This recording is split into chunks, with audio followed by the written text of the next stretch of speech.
necessarily represent those of Access Fort Wayne, the Allen County Public Library, or any other supporting group.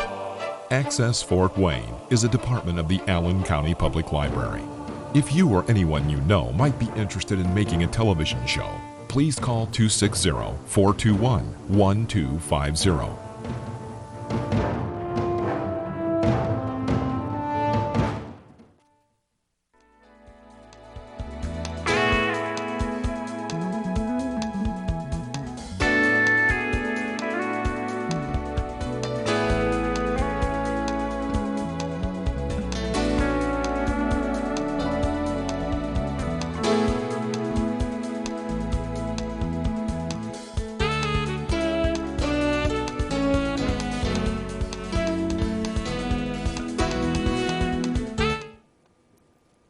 Hi, welcome to the Cashman Mind, Body, Spirit Show. I think you're going to enjoy this show quite a bit because I'm going to review really the history of why sugar is corrupting this world, and it's my opinion that it's still doing that today. The diseases that we're treating at our hospitals that we're operating on, that we're with high blood pressure and kidney disease and heart disease and dementia and amputations, dislocations, all these diseases are related to sugar consumption. And when all this really start, sugar was produced all over the world and involved slavery. I'm going to review all that with you. So let's start out. First of all, nature, God, whatever, designed us so that we would seek sugar so we get some energy and stay alive. But thousands of years ago, a few hundred years ago, we could only consume a little bit of sugar because we had to go because sugar was produced by plants, and they were mainly seasonal plants. So they were in season for a short period of time, and we would eat them, and the rest of the year we would not eat sugar. Maybe we would even try to gain some weight so that we would have some stored energy in us called fat. You know, animals do that all the time. They will store fat, and then they go into a cave, like my woodchuck lives under my house, and I saw his kids this morning. He's like this before he goes in his little cave under my house. He's been there 22 years, all right? I love plants, I love nature, I love human beings. That's just me, okay? But we humans are eating too much of it. You realize we have within us, in our blood system, only about a teaspoonful of sugar. That's all we have. But we're eating a huge amount of it and storing it as fat and developing 30, 40 diseases that kill us many years before our time. The author of this book, How Sugar Corrupted the World, I'm going to refer to quite a bit, James Walben. He reviews, first of all, it a little in the beginning here, the author's neighborhood, for example, we're referring now to the 40s and 50s, was full of sweet shops. Go across the street and you could have a soda fountain, have a sugary soda, and buy candies, packaged many different ways. And down the street there was another shop. We're talking about the 1940s and 50s. But then the war occurred, Second World War, and they started rationing sugar. You could only buy a certain amount. But by that time, because this way of overeating sugar started in the 30s and 40s, and we had a sweet tooth by then. We wanted it. Why? Because sugar makes you feel good. Yes, it affects part of the brain that secretes dopamine. That's the quick fix. We drink a sugary drink with a lot of sugar, and within seconds this guy lights up and we feel good. And it's like a drink of alcohol, which does the same thing. Some people think, and I debated it once on this very show with somebody, which is more addictive, sugar or cocaine. I think the lady won the debate. She said it was sugar. Yeah, it lights up the nucleus accumbens that secretes serotonin like that, and then it gets dopamine like that, and then it connects to serotonin, which makes you feel good all day. So they're all interconnected in the brain, the hypothalamus, the nucleus accumbens, and it even is connected to your gut. Your taste buds start in your tongue, but they're not just in your tongue. They go all the way down the esophagus to your stomach and your bowel. So the feel-good centers that trigger your addiction to sugar is throughout your body, and it's very important to know that, okay? So many people develop a sweet tooth, and what we didn't know years ago, we now really know, but you don't see dentists talking about it very much because the sugar in our mouth attracts bacteria, which have easy access, and the bacteria love the sugar, and that makes the area acidic, and that eliminates the enamel on your teeth and causes tooth decay. And that has actually been known hundreds of years, at least has occurred. It didn't occur much before the 1,000 years ago, for example, but we have found out by looking at cadavers from cities of people that died 1,200, 1,500 years ago, and we see them as skeletons, but their teeth look fine. There wasn't much sugar available. Queen Elizabeth, for example, around 1500, 1495 or so, ate sugar like anything, because in those years it was not available. But the kings and queens got a hold of it because it was very expensive. But if you look at some of their pictures, you'll notice they got missing teeth. Mm-hmm. Yeah, they have missing teeth, and it was the sugar that was causing a decay. It was really not well known in those years, but slowly the science has developed. Incidentally, Britain has dental records in the population going back, you won't believe this, 2,000 years. So we know a lot about dental disease, and we should hear a lot more about it. Say, preventative dentistry should be on TV. You don't really hear much about it. And we should, because don't forget to take care of the teeth of your newborn as soon as the teeth develop. Make sure that you're following proper mouth care for your little baby, and as the children go up, teach them to brush their teeth. For example, my parents never told me that, and I remember a fraternity brother coming up to me, yes, at a fraternity at IU, and said, "Rudy, be sure to brush your teeth because we have girls coming over for a party tonight." Can you imagine that I didn't know about how to take care of my teeth before that? I didn't.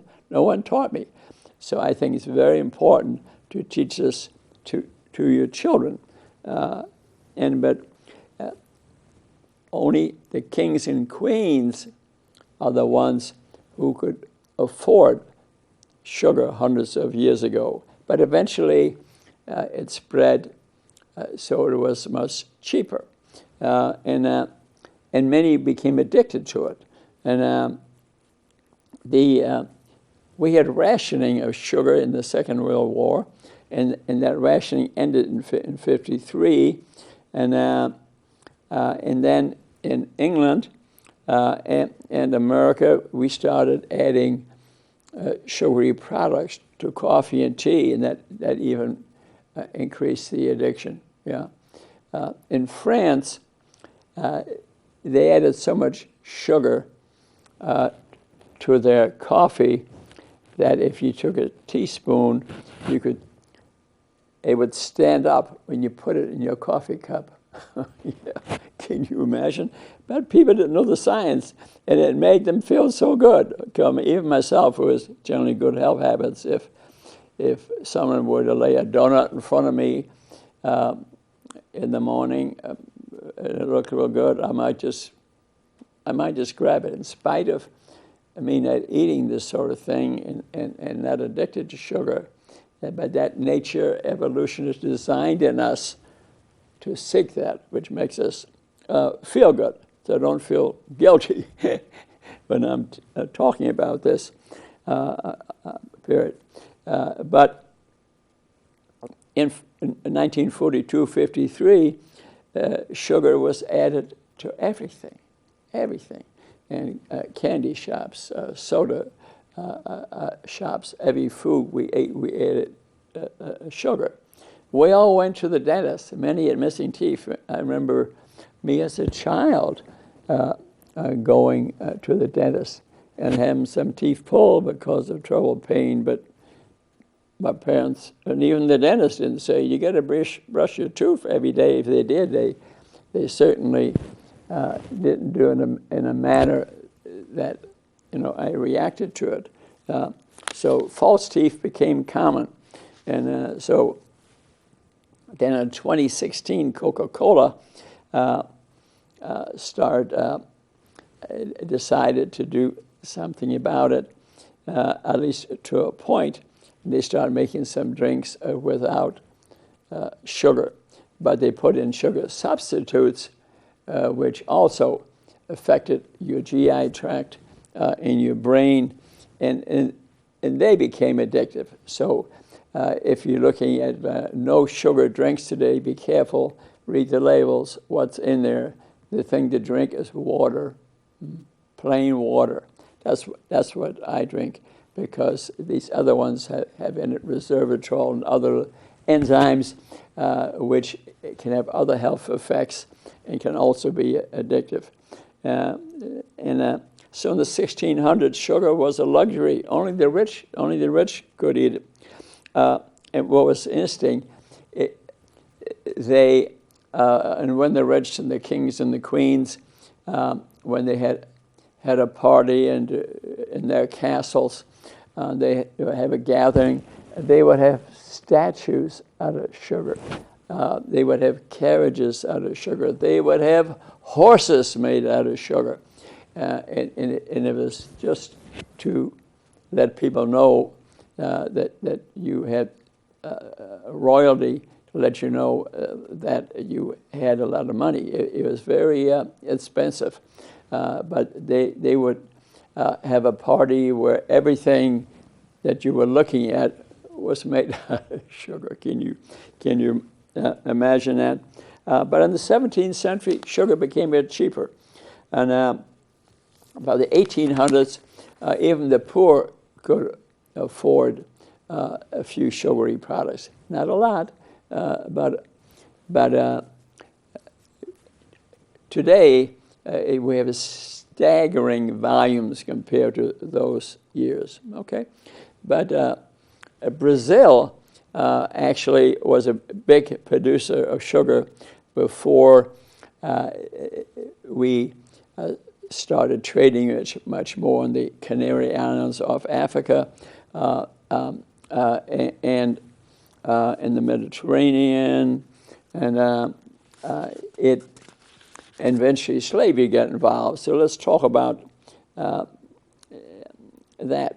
And like I said, sugar can be the driver because we have this center, this 1 millimeter in size, the nucleus accumbens, which lights up, secretes dopamine, and I'm in heaven and I feel good. And believe me, I've done it too. And most people today, decades ago, were getting the sugar really from sugary drinks. That was 50% of it. So before you drink something, have a look at the label. You notice the bottle I got here, it's water in case I get dry.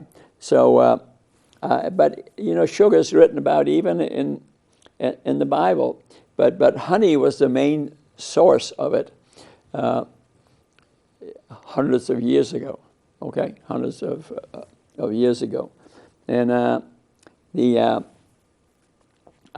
it's even in the Bible, and so a land of honey, and it's written up in the Bible also. So it's in history. The Buddhist cuisine was sugary products. So about the 1400s or so, it was cultivated in Egypt, Syria, Mongolia.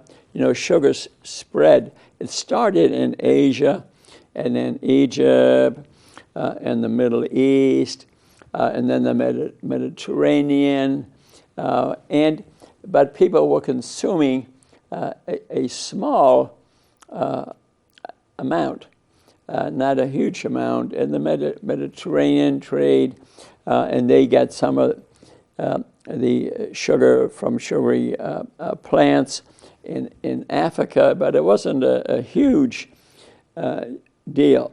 So it was concentrated in Spain, Italy. It came to the port in Venice, for example, but eventually the price kept on going up, but people were so addicted they had to have some that a few islands off the coast of Africa, they enslaved people, like the Madeira Islands off the coast of Africa. They had slavery there, and they were able to deliver and ship the sugar to Europe, to England, to Germany, Italy, Spain. So we're still localized. But eventually, the price gets so high, and people were using so much more of it that the slave trade developed, because the only thing would keep the price reasonable. And they literally, and it was mainly blacks, but it was also some whites. About 12 million African black people were enslaved, and under brutal conditions were shipped to sugar plantations. At first, it was the Canary Islands, for example. It started, in the Mediterranean. They used some slavery too, but then the islands off the coast of Africa, and it was done by the English and also the French. Everyone sort of tried to get involved because there was a lot of money to be made. And around 1635, 1649, that time, sugar was available in most small towns at a reasonable price. And in around 1580, they even put out recipe books.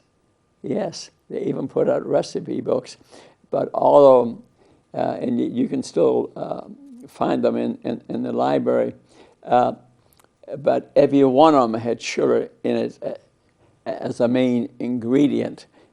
So it was really unhealthy.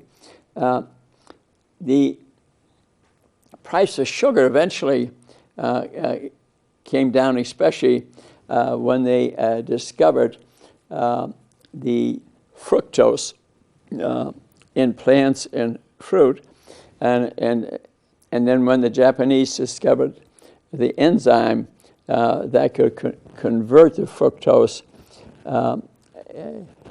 in corn, make fructose corn syrup.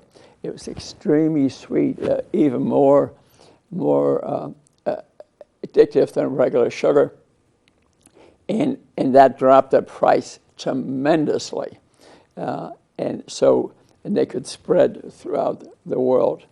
And in 1590, Queen Elizabeth I, she really had a sweet tooth. Okay, when she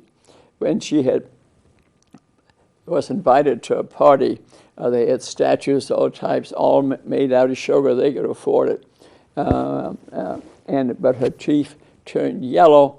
And eventually they made paintings of her, so they're still available to see. But eventually they became black, and eventually follow-up paintings show she had no teeth. Beautiful, expensive gowns, the most beautiful things you ever saw. But if you looked at her mouth, there were no teeth there. Sugar was on the march, there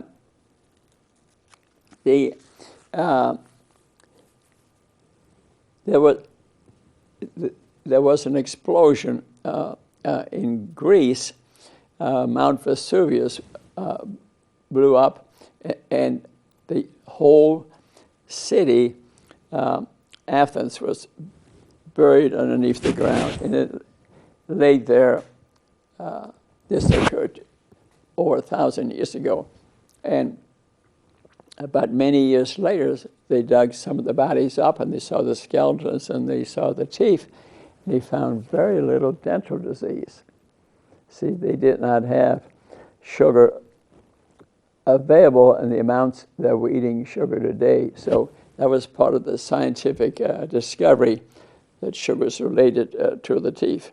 There's also a beautiful painting of King Louis XIV.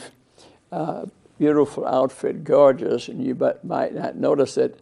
You can just probably Google it, the picture show up. He had no teeth. See, he could afford the sugar.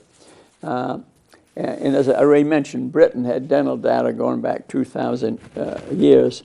So before the 17th century, age determined dental problems. And there were some, even the people who didn't eat a lot of sugar, they had some dental problems. But you could look at the skeletons in the teeth and pretty much estimate the age. So there's some natural deterioration of teeth, but it's not very much, okay? But after that, availability of sugar determined your dental problems, as they still do today. Remember what I said, brush your teeth. I noticed I still go to the dentist, and then I have a cleaning coming up. But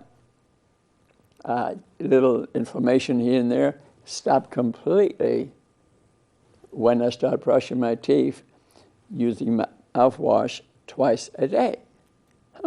Interesting. And I floss some. That's just my own experience.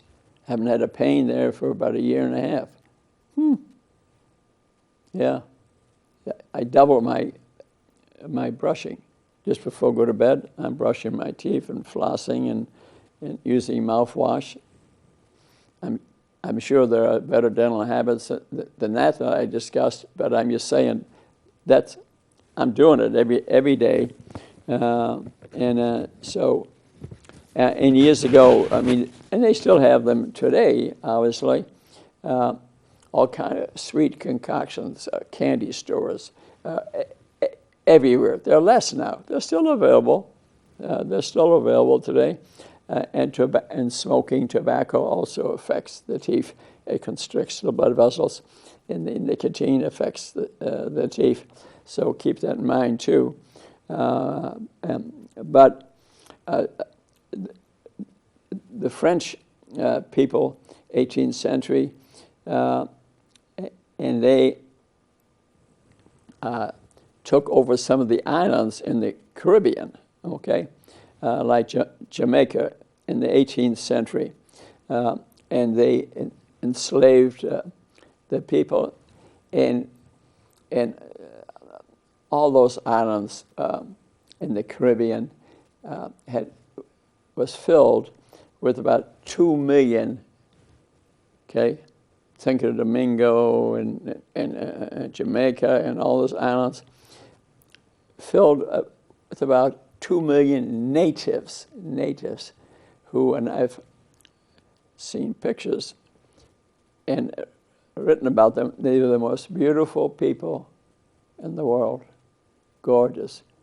Most of them didn't have any clothes on, that was not their habit. Gorgeous people. A century later, after slavery arrived and Europeans arrived, it was the Columbian Revolution after the time of Christopher Columbus. They were all dead. It wasn't just the main problem, really, that they made slaves out of them or killed them. It was that they brought in viruses and bacteria they had no resistance to. They had never been exposed to them, and it wiped them out. 2 million of them gone after about 100 years. Europeans did that. And this second thing the Europeans did, they because the natives wouldn't work for free. They wanted them to produce sugar, cotton, tobacco, but they didn't want to work for free. And they were replaced by slaves from Africa. Remember I said 12 million slaves, maybe 11 million survived, the rest died under brutal conditions because they were stored underneath the ship, and most of them were in chains. But there was a little difference in culture. I mean, the natives, they just wouldn't. It's hard to get them to work as slaves. The Africans maybe did. They also totally destroyed the native forests. You know what they did? They slashed and burned. They burned them all down and turned them into sugar plantations. Then people lived in the hills, but if you were to take a boat around those islands, you'd see nothing but plantations, all organized in set squares and roads, and they made, because that's where the money was. And at first, it was 200 acres or so, but they get bigger and bigger and bigger. And after a while, most of these plantation owners owned 10, 20,000 acres. Very rich people. They built huge castles. Many of them didn't even live there. They lived in England because they could not get used to the weather. It was warmer there, and they were exposed to the mosquitoes and viral diseases themselves, and many did not survive that. And and as I mentioned, then he started adding sugar to tea. That was the English way. The French, it was mainly coffee. Americans, it was more coffee. They increased the need for sugary products. And Brazil really was where the biggest producer of sugar before the time of the islands of the Caribbean. Mm-hmm. Remember I said first it started in the Canary Islands off the coast of Africa, and then switched to the Caribbean eventually, but before that, Brazil was the main producer of coffee. But they also used slavery. They also grew a lot of coffee.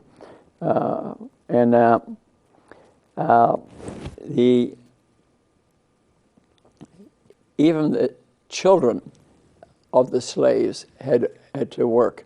And sugar cane was really the main. They would cut it, and then they would process it. They could process it locally by boiling it and eventually turning it into crystals. But there were parts of the plant, though, that were left over, like the stem of the plant, and that eventually could be turned into molasses and rum. And of course, and the rum was mainly consumed by the natives. In Brazil, the rum got so popular, they had bars all over the place, and people developed drunkenness. It wasn't just about the slaves, it was the regular people too. So the rum was made from the leftover and molasses leftovers of the sugary stem. So there were processing plants, like in Jamaica, maybe 50 to 100 of them, and they multiplied, and a lot of it went to Amsterdam and Europe, and they distributed to the other countries, to Germany, for example. This was before the time that the sugar beets were discovered. And because of war and conflict and Napoleon having to feed his troops, they found out that they could process the beet and produce a sugary product, which got to be huge. It got to be huge. Beets were grown all over the world, even the United States. And the Germans and Napoleon was so enamored with the whole thing, because the troops had to be fed something, sugary products. As Napoleon said, the troops march best based on how their stomach feels. Okay, that once he found out the process of it, that he built factories around outside Paris that were big producers of sugar, and he fed his army with it. It was all over the world. The U.S. grew a lot of it,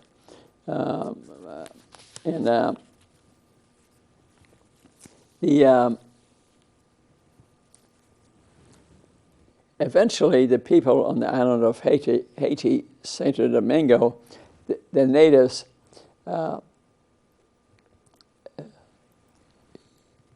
were just tired of being enslaved, not getting paid, having to do all this work, and they took on Napoleon's army, and they managed to kick them off the island. Mm-hmm. They did. Would you believe that? And the leader of that was eventually, though, caught by the French, and he was imprisoned, and he died in France. But Haiti, Santo Domingo, get to be politically a very complex thing, as he had written about even in New York Times recently, reviewing the U.S. get involved with the politics of Haiti and the sugar, and very complex. Politics is involved extensively with it even today. They made the island people, because they took over the huge plantations, and they agreed, you wouldn't believe this, they agreed to repay the plantation owners for taking their plantations away. It doesn't make any sense, but they did. This is what politics does, and the U.S. eventually got involved with the thing today, and the politics is still there today. Believe me, our government is supporting the price of sugar and fructose corn syrup today. Politics are still involved in it. Our hospitals are filled full of people whose diet is dominated by sugar, and they've developed dementia and thyroid disease and gum disease and heart disease and lung disease, kidney disease, amputations, dislocations, heart attacks, and stroke, all are the product of eating too much sugar. The politics has not stopped. It's still there today. And and religion get involved too. And in South America, like El Salvador, for example, the priest controlled the population because they moved the natives off the land to clear it to make tobacco and sugar plantations. Mm-hmm. Let me tell you something interesting too, because a lot of that, because nicotine and smoking is also a crop. You will not believe this one, but I can show you the books, and I know the subject. Cigarettes have sugar in them. In 1920, yes, 1920, they found out they could only addict maybe 15% of the people to nicotine. 20% of the people account for 90% of the sales of cigarettes. You know what they found out? If they added some sugar to the cigarette, the addiction rate would go up. I hardly speak to anybody that knows that. But read Gary Taub's book. He's devoted a whole chapter to it. It's in other books. I knew it already, so I was glad that he was writing about it. You've all heard of him. And what they do with tobacco, after they dry it, they hang it upside down and they dry it for about a week or so. And you know what they do then? They dip it in molasses to increase the sugar content of the leaf, and then they make cigarettes out of it. Mm-hmm. Yeah. And when you hear about the e-cigarettes and stuff, that's got sugar in it. Look it up. I know this subject. Isn't it interesting? About 2.8 million Africans moved to Brazil, and they were slaves there. The indigenous natives were moved out because they wouldn't do the work, and the slaves replaced them. And a lot of the trade in sugar occurred in Antwerp and Amsterdam, and a lot of that sugar came from Brazil, and then it was moved over to Germany. 1550, a lot of people were smoking too in Antwerp, so it was a mixing of nicotine products. Until 1630, Brazil really had no competitors to the sugar trade. Mm-hmm. Then competition started. So how do you compete? Change the price. And that's when sugar met slavery. If you get people working for you for nothing, the price of sugar drops. And you can sell easier across the world. That's exactly what happened. And the Spaniards controlled it for a time because Columbus started it in Caribbean. He brought over wheat products, sugar products. Wheat failed. We didn't work out. But the French were late in the game, and they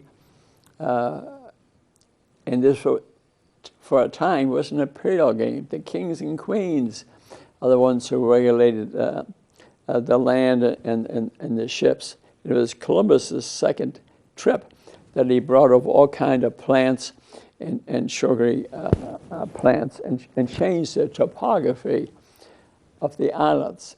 Remember, the natives, 2 million, were wiped out because of viruses and bacteria, and they didn't want to work as slaves, okay? And around 1700, about 60,000 tons of sugar was imported from the Caribbean. 10 different companies were doing it. 1750 was up to 150,000 tons. 90% of the sugar that was sold in the world came from the Caribbean. And what they needed was large plantations. Remember I said they started with small ones. They were bigger. And remember, the natives and the local Indians, they resisted slavery. And they had no borders to the land. They didn't establish borders to any land. They all owned it together. It was only after Europeans came that they divided it up in parcels. And the natives themselves didn't feel they owned the land. Okay. And maybe that's why they didn't object as readily. And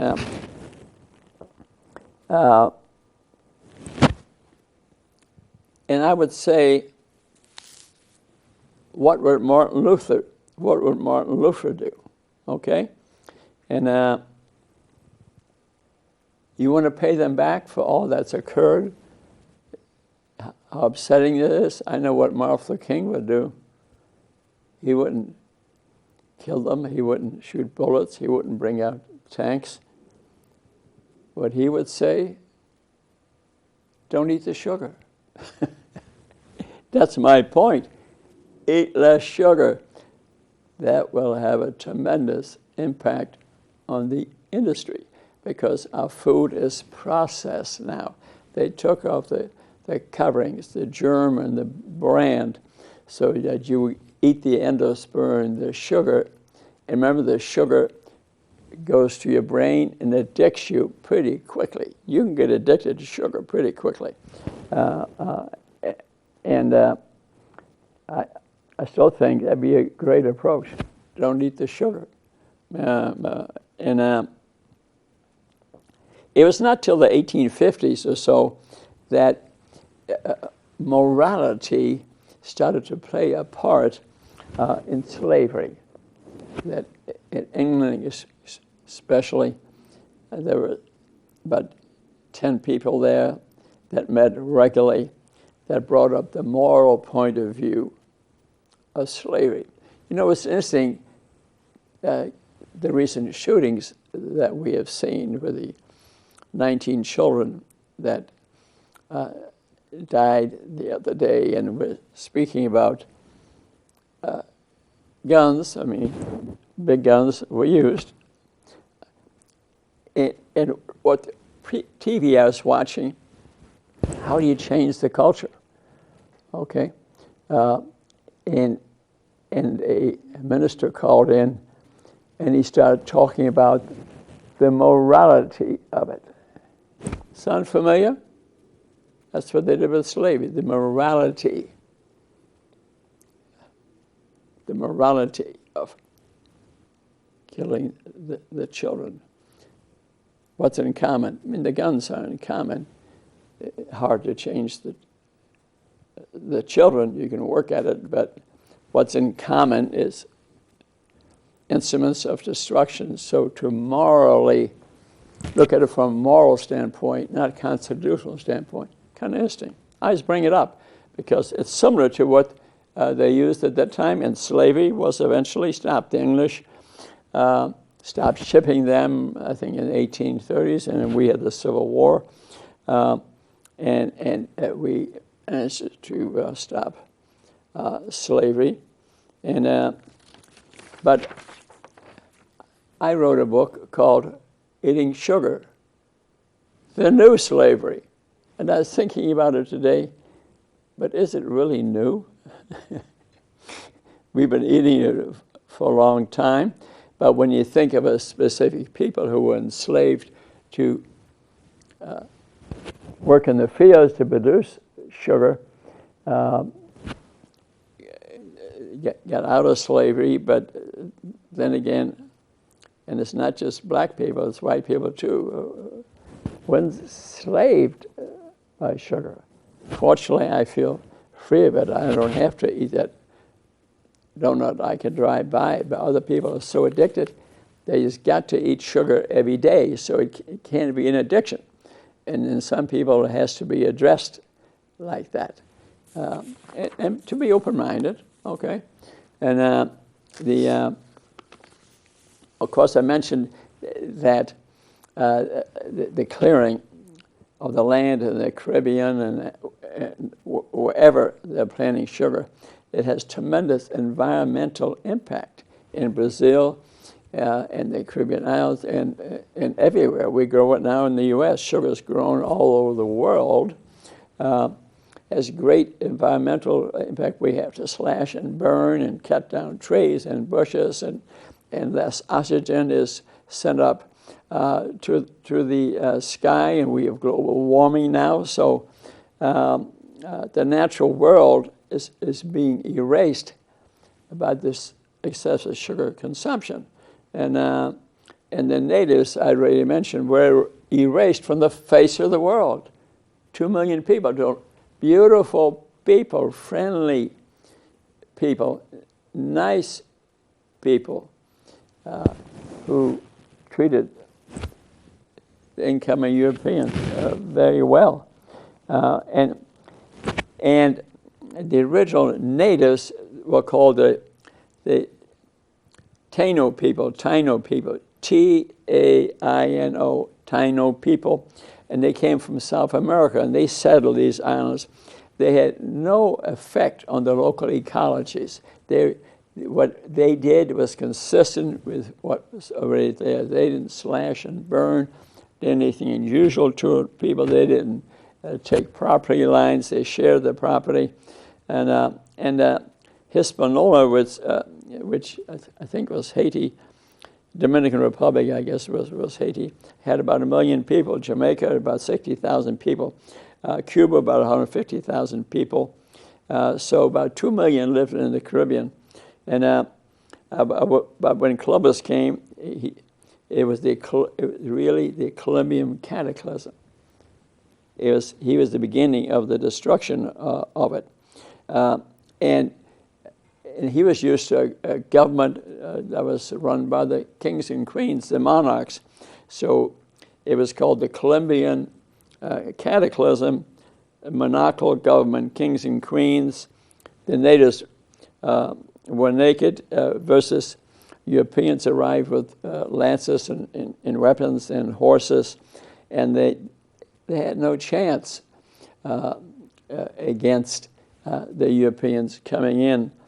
And so you could drive them off the land, and besides, the Europeans brought with them viruses and bacteria, which destroyed them with illnesses. I mean, they totally wiped them out. And they were replaced then by Africans, slaves. Also grown there was tobacco and cotton. And sugar. By 1650 in Barbados, most plants had been destroyed by sugar plantations. Mm-hmm. Mm-hmm. End of the 17th century, sugar was king. They had to import coal to process it. Remember, you burn it, you heat it, eventually turn it into crystals, but that's a lot of work. And the byproducts were used to make molasses and rum. And by 1780, 200,000 slaves had landed in the Barbados. 1670, the French burned out the English in St. Kitts. It went up in smoke, and they took over the island. But then these sugar plantations were established from the U.S. Chesapeake Bay to Charlottesville, Carolina, to Brazil. All along the coast were sugar plantations with slave labor by a small group of white men.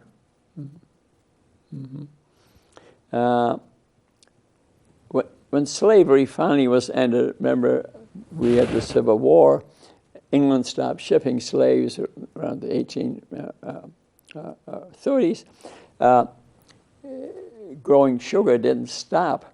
It slowed down for about 10 years, but then they brought in indentured servants from India and China. Indentured meaning they owed something to somebody, and instead of paying you back money, they might owe you 5 years of work, maybe 10 years of work. This was a system which was close to as bad as slavery. These people were mistreated, but a lot of them were brought all over the world, especially to these islands, especially China, India provided a lot of them. And they were growing tobacco and cotton and sugar. And eventually, that was also occurring in the United States, in the South, in Louisiana, for example. And sugar by that time was invading drugstores, food processing. Every food you had some sugar in it, and we were all feeling great eating this. But what wasn't mentioned, and partly wasn't known, is it was creating a tremendous amount of illness. And people that used to look pretty healthy, and you can even look around today, sit somewhere and watch the people walk by. A lot of them have gained weight. And who's responsible for that? Well, the people that are eating that, because of the tremendous stresses that they have. They eat that, but the government, processed food companies, industry, they're all in cahoots together, and they're getting away with making you sick. The best they've done is that you can read a label which you don't understand, and we're not eating fresh food anymore that have not been processed. You won't believe this, but they even changed the genetic code of the food you're eating. Your body's not used to that. Yeah, the Rockefeller Institute, many years ago, they have one of their divisions over in Mexico, and they put some scientists in there who genetically modified corn and wheat. It used to have 3 or 4 genes. Now it's got 10 or 20. The plant used to be this tall, and it would lean over, and production was low because it was leaning over.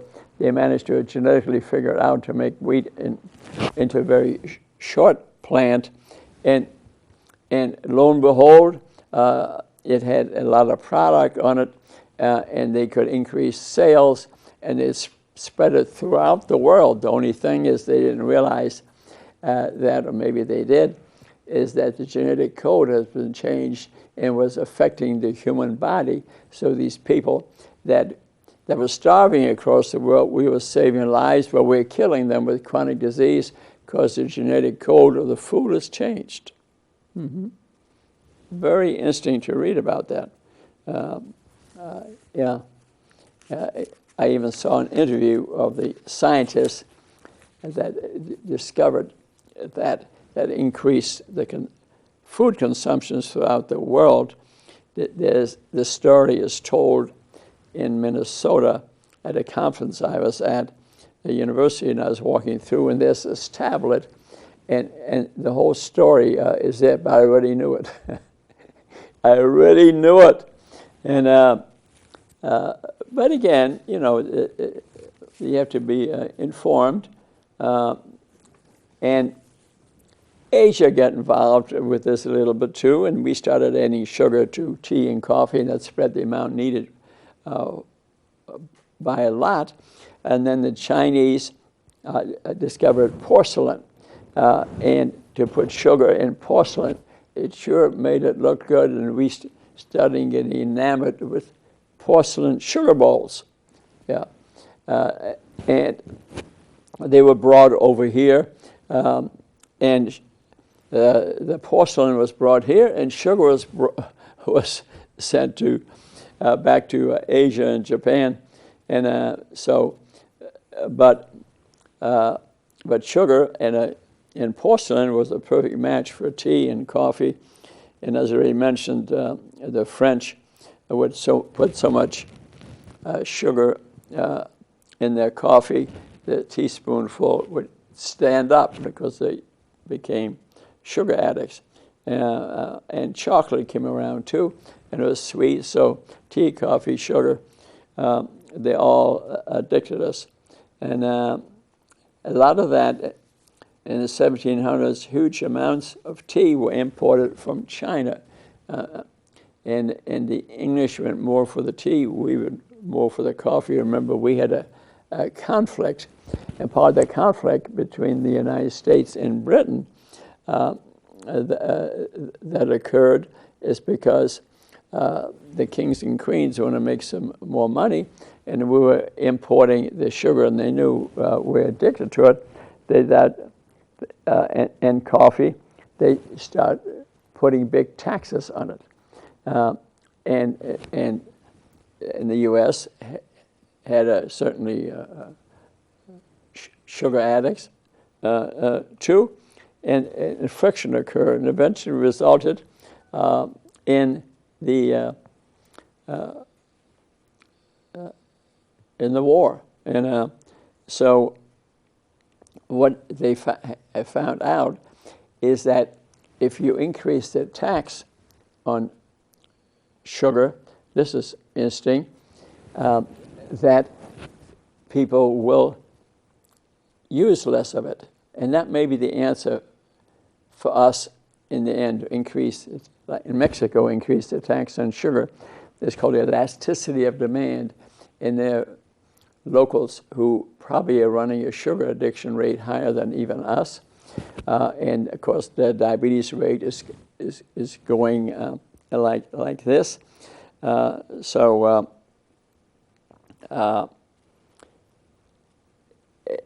It's interesting that we could take advantage of it. So in summary, what I'm saying is how much sugar are you consuming? It causes 30, 40, 50 diseases. You'll die 20 years before your time. You'll be disabled the previous 20 years if you're eating a lot of sugar because you're going to get diabetes. And there's 30 to 40 diseases which can be prevented, stopped, and if you get the disease, now get reversed. Get a blood sugar and a serum insulin. Most doctors don't order that. It's a mistake. Serum insulin is elevated 10 to 20 years before the blood sugar goes up, and you can avoid getting that disease, which is a killer in this nation. Those hospitals all over the world, China, India, have a high rate now of diseases related to sugar, type 2 diabetes, and its diseases. China has the most because it has the most people. So anyway, thanks for listening. You can go to diabetessupportfw.com to get a lot more information. And I do think sugar is corrupting the world, and it is still doing that. It's part of my passion to teach you to stay healthy, look good. Remember, I'm 39 for the 46th time and play 2 hours of pickleball today. I love you. Thanks for listening. Bye-bye.